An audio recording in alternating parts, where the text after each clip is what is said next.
Well, no tariffs. All right. Good afternoon.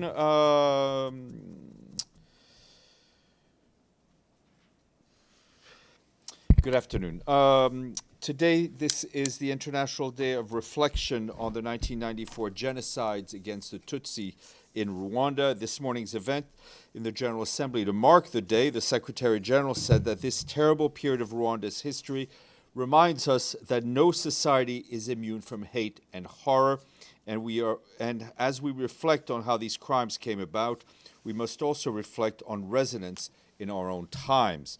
The Secretary, excuse me, the Secretary General added that we must stem the tide of hate speech and stop the division and discontent that is mutating into violence. He also issued a message on the day in which he urged all states to deliver on their commitments made in the Global Digital Compact to tackle online falsehoods and hate, to comply with their obligations under international humanitarian and human rights law, and to become parties to the Convention on the Prevention of Punishment of the Crime of Genocide. All those documents were shared with you. This morning, the Security Council heard a briefing from heads of military components conference, which is currently taking place in New York. Jean-Pierre Lacroix, the head of our Peace Operations Department, said this annual gathering is an opportunity to reaffirm our shared commitment to peace and security through critical work of United Nations peacekeeping. He was also joined by two force commanders, Major General Haroldo Lazzaro, head of mission and force commander of our peacekeeping mission in Lebanon, UNIFIL, as well as Lieutenant General Ulises de Mesquita Gomes, the force commander of the UN peacekeeping force in the Democratic Republic of the Congo. Mr. General Lazzaro was here in person. General Gomes was briefing via video. Turning to Israel and the occupied Palestinian territory, you will have seen a short while ago top officials from a number of UN agencies, notably OCHA, the World Food Program, UNRWA, UNICEF, and UNOPS, issued a statement a short while ago calling on the world to react with urgency to save Palestinians in Gaza. The UN officials noted that for over a month, no commercial or humanitarian supplies have entered Gaza, and more than 2.1 million people are trapped, bombed, and starved again. Food, medicine, fuel, shelter supplies are piling up at crossing points, and vital equipment is also stuck. Although the latest ceasefire allowed humanitarians to see that supplies reached every part of the Gaza Strip, they said that assertions that there is now enough food for all of Palestinians in the Gaza Strip are far from the reality on the ground, and commodities are running extremely low. That statement was shared with you. Meanwhile, our humanitarian colleagues tell us that across Gaza, Israeli attacks continue unabated, causing systematic, large-scale civilian casualties. People, including many children, are being killed, injured, and maimed for life. Survivors across Gaza are being displaced repeatedly and forced into an ever-shrinking space where their basic needs just cannot be met. Overall, we estimate that nearly 400,000 people have been displaced yet again since the breakdown of the ceasefire. That's 18% of all Palestinians in Gaza. And no arrangements to secure their safety and survival have been made, a responsibility that falls on Israel as the occupying power. Just yesterday, Palestinian rockets were fired into Israel, and yet another Israeli displacement order was issued, this time for over 3 square kilometers in the Deir al-Bala area.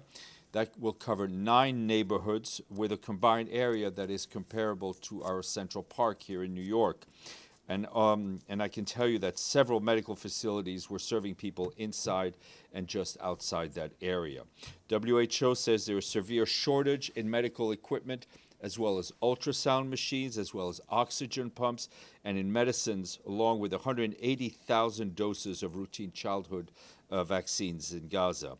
We continue to distribute what remains inside Gaza to those most in need, but we cannot sustain this for much longer, and the crossings, unless the crossings are reopened immediately for humanitarian goods and equipment. And that will be essential to the survival of people in Gaza. OCHA says all attempts to pick up commodities that had been brought in and dropped at the crossings have been denied. OCHA reminds us that coordination with Israeli authorities is required for any humanitarian organization to access vast areas of the Gaza Strip, and that most attempts to coordinate these movements result in access being denied. Just yesterday, Israeli authorities denied 5 of 9 attempts to coordinate access by UN workers. OCHA says that while staff rotations are often facilitated, aid delivery is routinely blocked. 18 months since the October 7th terror attacks, we are as appalled as we were then by those horrific actions. Dozens of hostages remain in captivity with no opportunity for visits and extremely concerning reports on mistreatment. We reiterate again that all hostages must be released unconditionally and immediately, and until then they must be treated humanely, and Hamas must allow the International Committee of the Red Cross to visit them.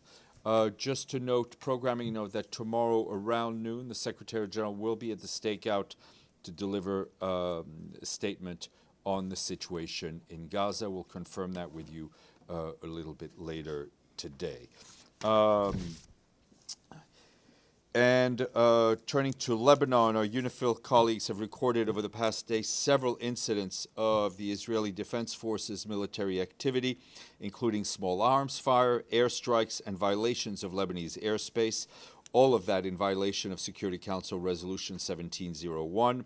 One such airstrike impacted Nakora, which is, close to UNIFIL's headquarters. That took place last night.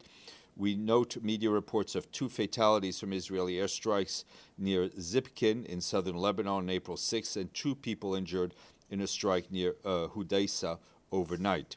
UNIFIL peacekeepers discovered several caches of unauthorized weapons, including mortar shells, over the weekend.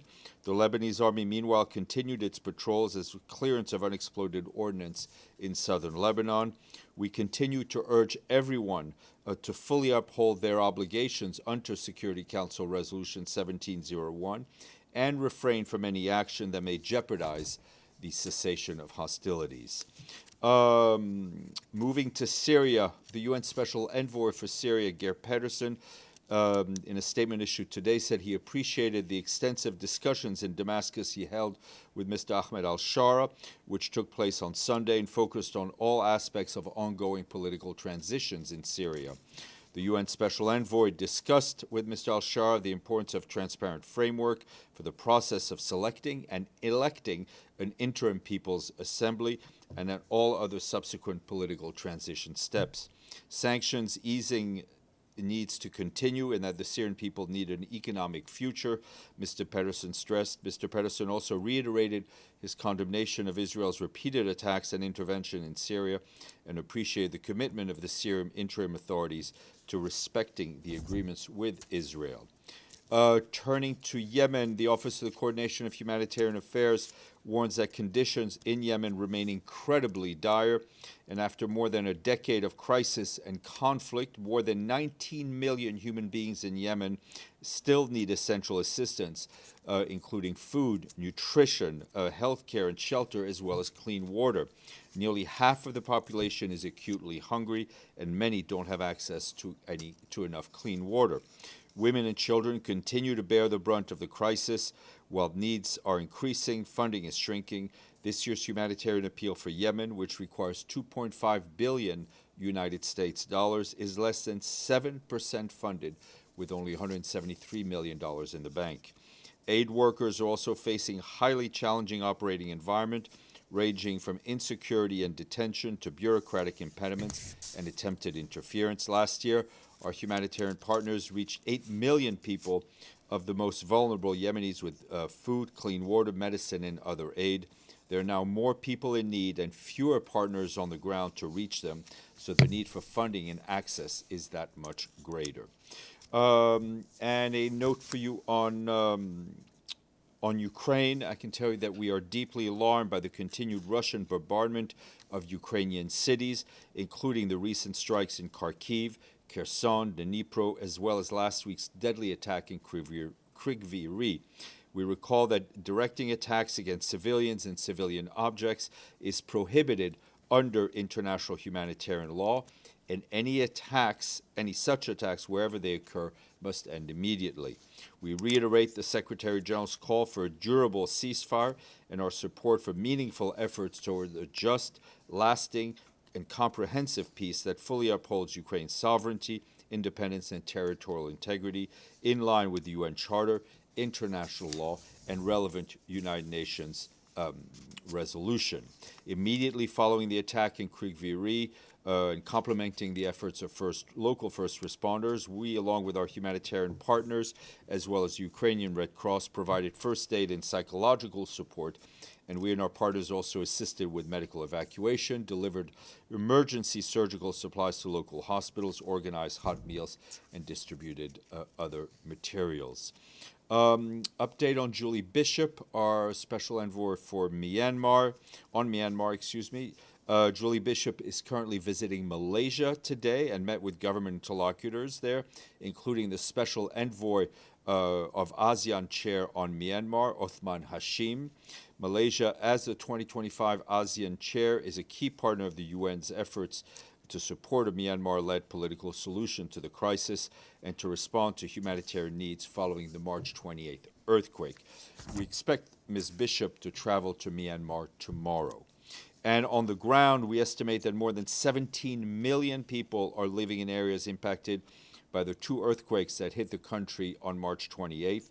Over 9.1 million of these people live in the hardest hit areas. Communities continue to grapple with widespread destruction of homes, health facilities, critical infrastructure, as well as prolonged power and water outages.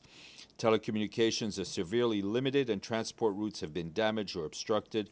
Emergency assistance, including food, has been provided to nearly more than 70,000 impacted people in the Mandalay region, Naypyidaw Territory, Saigon region, and northern Shan State.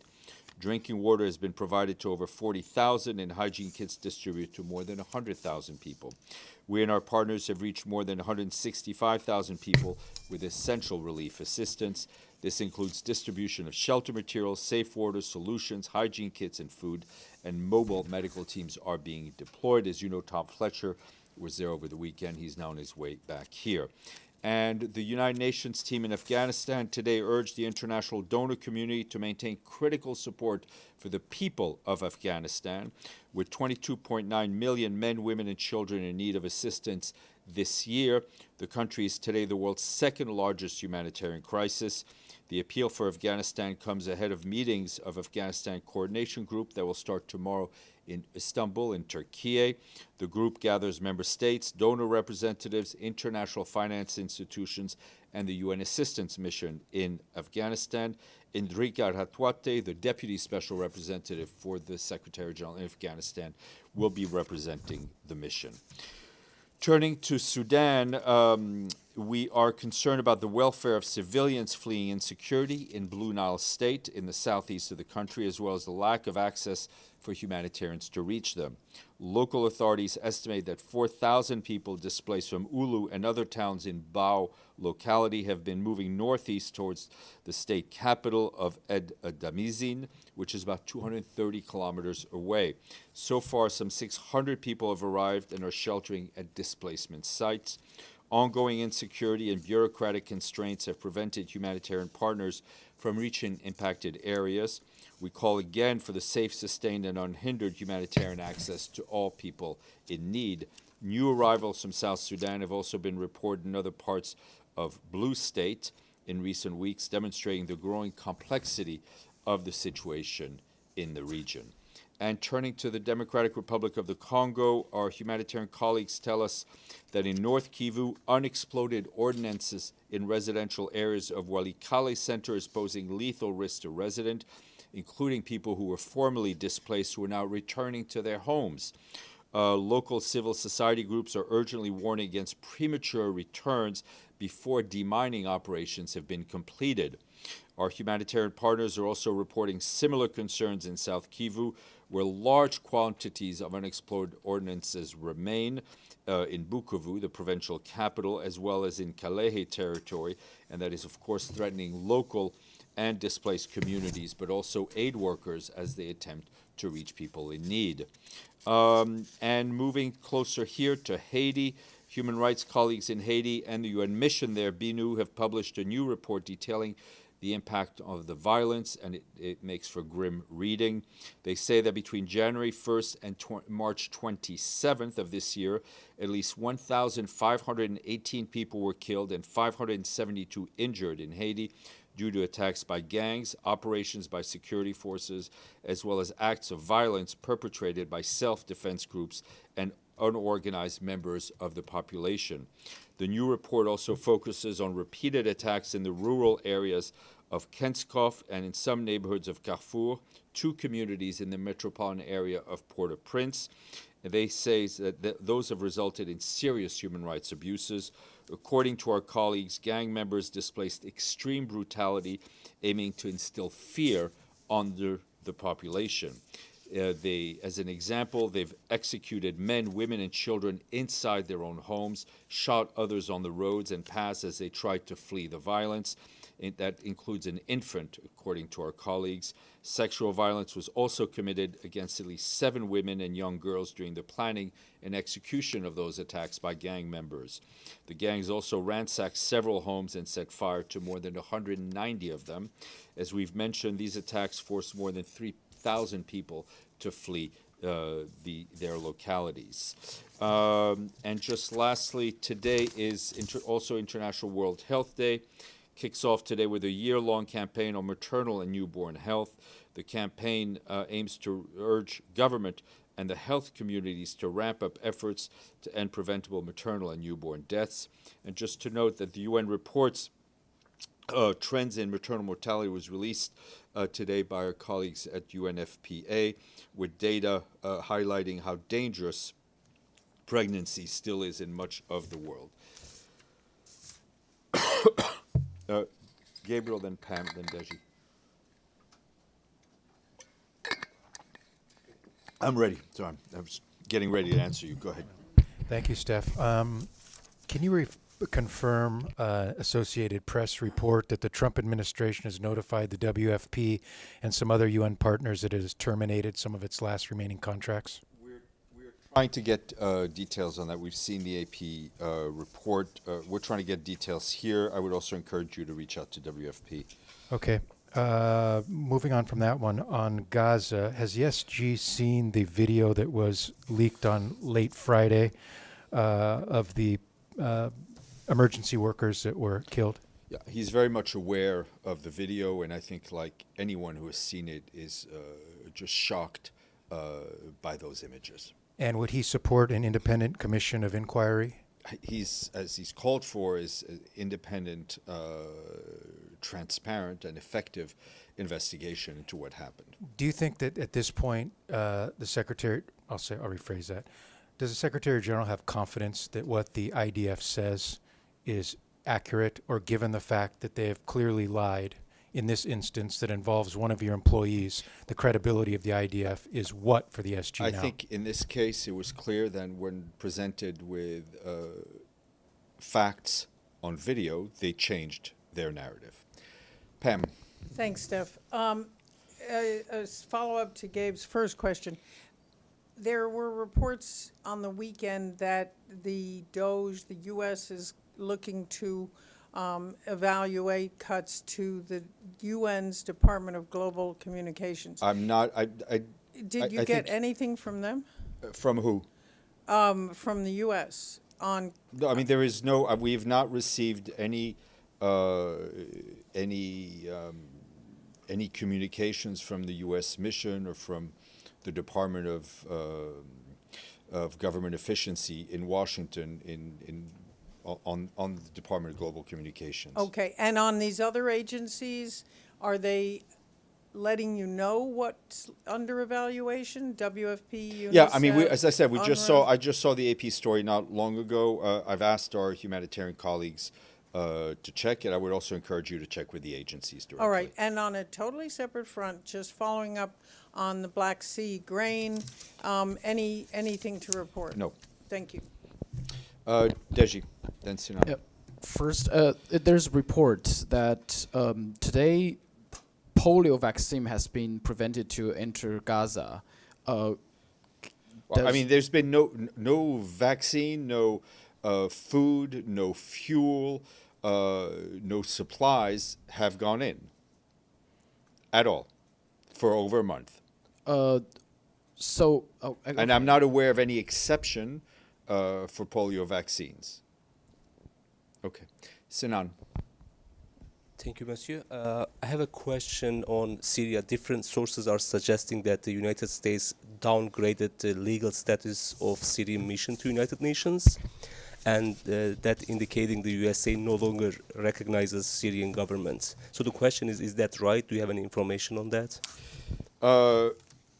Yes. So first of all, I think a couple of points, because we've seen those reports. A couple of points need to be clear. The status of the Syrian Arab Republic in the United Nations remains unchanged. It continues to be a member state of the United Nations.